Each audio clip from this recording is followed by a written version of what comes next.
एक बार राम जी के दरबार में हनुमान जी महाराज श्री रामचंद्र जी की सेवा में इतने तन्मय हो गए कि गुरु वशिष्ठ जी के आने का उनको ध्यान ही नहीं रहा।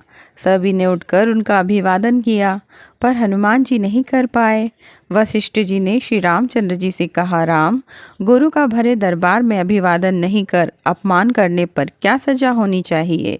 श्री रामचंद्र जी ने कहा, गुरुवर आप ही बताएं। वशिष्ठ जी ने कहा, मृत्युदंड। श्री रामचंद्र जी ने कहा, स्वीकार है।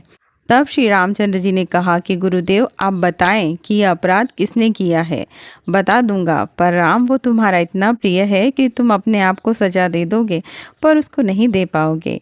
श्री रामचंद्र जी ने कहा, गुरुदेव राम के लिए सब समान हैं। नहीं राम, मुझे तुम्हारे ऊपर संशय नहीं है, पर मुझे दंड के परिपूर्ण होने पर संशय है। अतः यदि तुम विश्वास दिलाते हो कि तुम स्वयं उसे मृत्युदंड अपने अमोघ बाण से दोगे, तो ही मैं अपराधी का नाम और अपराध बताऊंगा। श्री रामचंद्र जी ने पुनः अपना संकल्प व्यक्त कर दिया। तब वशिष्ठ जी ने बताया कि यह अपराध हनुमान जी ने किया है।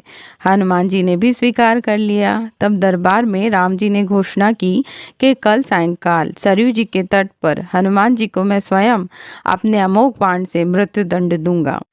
श्री हनुमान जी के घर जाने पर उदासी की अवस्था में माता अंजनी ने देखा तो चकित रह गईं कि मेरा लाल महावीर अतुलित बल का स्वामी, ज्ञान का भंडार आज इस अवस्था में क्यों है? माता ने बार बार पूछा, पर जब हनुमान जी चुप रहे तो माता ने अपने दूध का वास्ता देकर पूछा। तब हनुमान जी ने बताया कि यह प्रकरण हुआ है, पर अनजाने में। माता, आप जानती हैं कि हनुमान को संपूर्ण ब्रह्मांड में कोई नहीं मार सकता, पर भगवान श्री राम के अमोघ बाण से कोई बचा भी नहीं सकता। तब माता ने कहा, हनुमान, मैंने भगवान शंकर से राम नाम मंत्र प्राप्त किया था और तुम्हें भी जन्म के साथ ही यह नाम की खुटी पिलाई है, जिसके प्रताप से तुमने बाल्यावस्था में ही सूर्य को फल समझकर मुख में ले लिया था। उस राम नाम के होते हुए हनुमान को भी कोई भी कष्ट नहीं पहुंचा सकता। तुम निसंकोच सरयू जी के तट पर चले जाओ, कोई तुम्हारा बाल भी बांका नहीं कर सकता।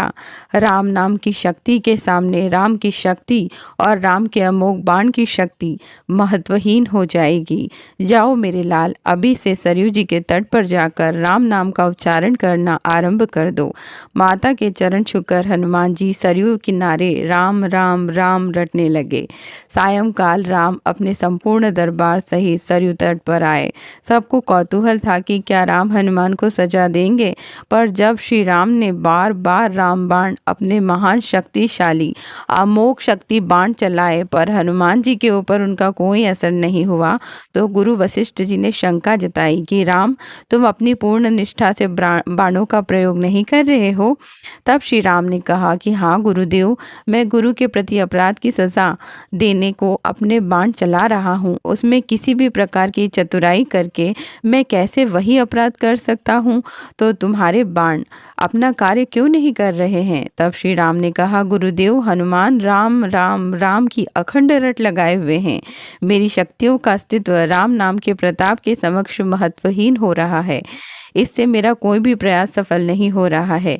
आप ही बताएं गुरुदेव, मैं क्या करूं? गुरुदेव ने कहा, हे राम, आज से मैं तुम्हारे साथ तुम्हारे दरबार का त्याग कर अपने आश्रम को जा रहा हूं, जहां राम नाम का निरंतर जाप करूंगा। जाते जाते गुरु वशिष्ठ जी ने घोषणा की कि हे राम, मैं जानकर मानकर ये घोषणा कर रहा हूँ, स्वयं राम से राम का नाम बड़ा है। राम नाम महा अमोघ शक्तिशाली है, शक्ति का सागर है। जो कोई जपेगा, लिखेगा, मनन करेगा, उसकी लोक कामना पूर्ति होते हुए भी वो मोक्ष का भागी होगा। मैंने सारे मंत्रों की शक्तियों को राम नाम के समक्ष न्यूनतम ही पाया है, तभी से राम से बड़ा राम का नाम माना जाता है।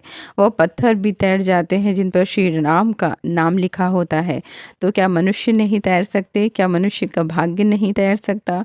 एक बार ईश्वर के भावना पर, ईश्वर के अस्तित्व पर और ईश्वर के नाम पर अगर हम विश्वास दिखाएं तो हमें ब्रह्मांड की कोई शक्ति कभी परास्त नहीं कर सकती।